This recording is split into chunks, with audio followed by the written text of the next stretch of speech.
According to Genesis chapter 8, when the floodwaters began to recede, the ark came to rest on the mountains of Ararat. Noah and his family descended the mountain to begin life anew. God had commanded that they should not remain in one place, but should go forth, be fruitful, and replenish the earth. But the descendants of Noah violated God's edict. They settled in the fertile plain between the Tigris and the Euphrates River. When they began building a tower to the heavens, God decided to disperse them. According to the Bible, all the languages of the world had their beginning at one moment in time, the cataclysmic destruction of the legendary Tower of Babel. The biblical story of Babel is completely consistent with all of the evidence. Anyone who denies this fact is simply engaging in fantasy or speculation. Scholars and students of the Bible question the location, even the existence of the land of Shinar. Then in the early part of the last century, archaeologists brought forth thousands of cuneiform tablets like this one. On such tablets from Egypt, Syria, and the Hittite and Hurrian kingdoms was the name Shinar in various pronunciations. The land where the biblical story was set was here, in what is now Iraq. The historians of antiquity, including Alexander the Great, all wrote about having seen the ruins of the Tower of Babel. There have been innumerable archaeological digs over the past 100 years that have unearthed the great treasures of Sumer, Assyria, and Babylon in Iraq. The Beers Nimrud site at Borsippa has been favored by many archaeologists as the Tower of Babel. The Ziggurat of Ur and the ruins of Entemenaki near Babylon are even more favored. Is one of these sites the possible location for the Tower of Babel? The strongest body of archaeological evidence, combined with the biblical account, favors the location of Temenanki, which is in the country of Iraq, in the city of Babylon, 50 miles south of Baghdad. This site was recently featured in a Reader's Digest reference book as the probable site for the location of the Tower of Babel.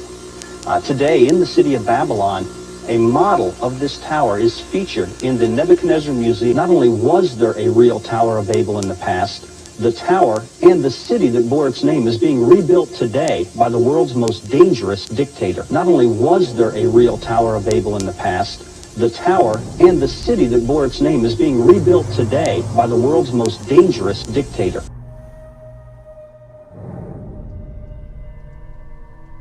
Simply stated, there is no doubt that Saddam Hussein now has weapons of mass destruction. Weapons of mass destruction. Weapons of mass destruction. Weapons of mass destruction. Weapons of mass destruction. Weapons of mass destruction. Weapons of mass destruction.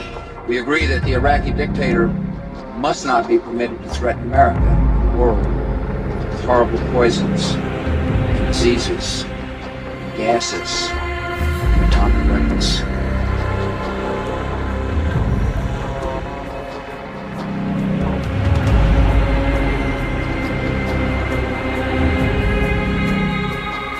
Evidence from intelligence sources, secret communications, and statements by people now in custody reveal that Saddam Hussein aids and protects terrorists, including members of Al-Qaeda.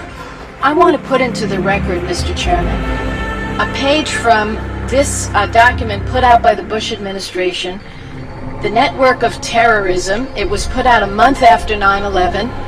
A page that says countries where Al-Qaeda or affiliated groups have operated. Iraq is not listed.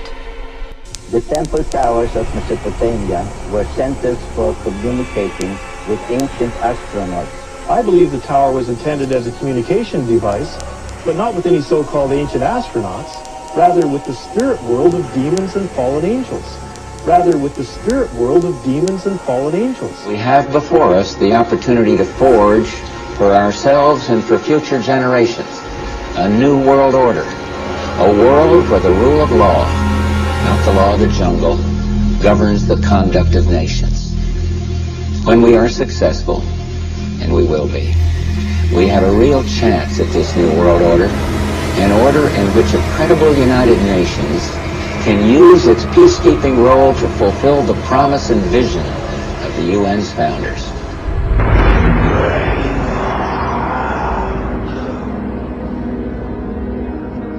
We can exclusively reveal that George Bush Sr.'s occult name is Magog, which is the name of the evil army commanded by Satan to visit Earth and destroy the kingdom of Christ.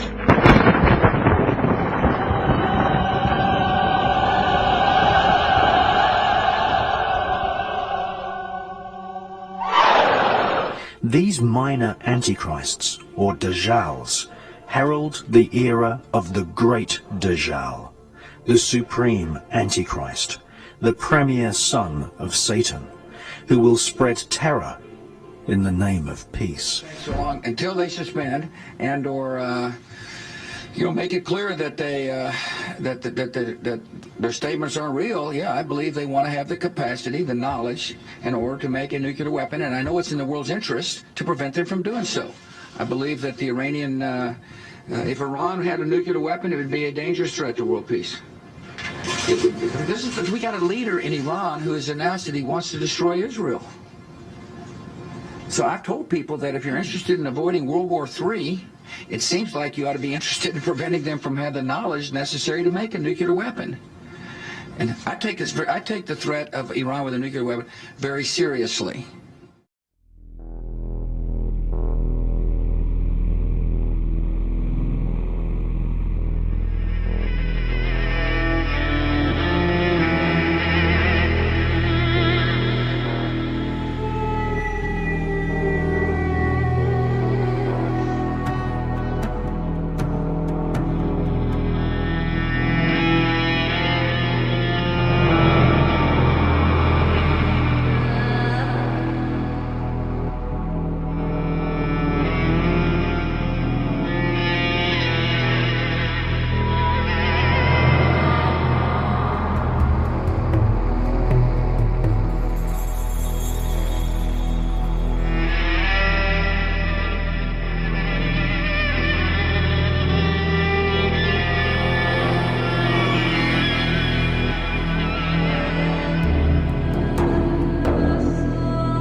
Let us reason together.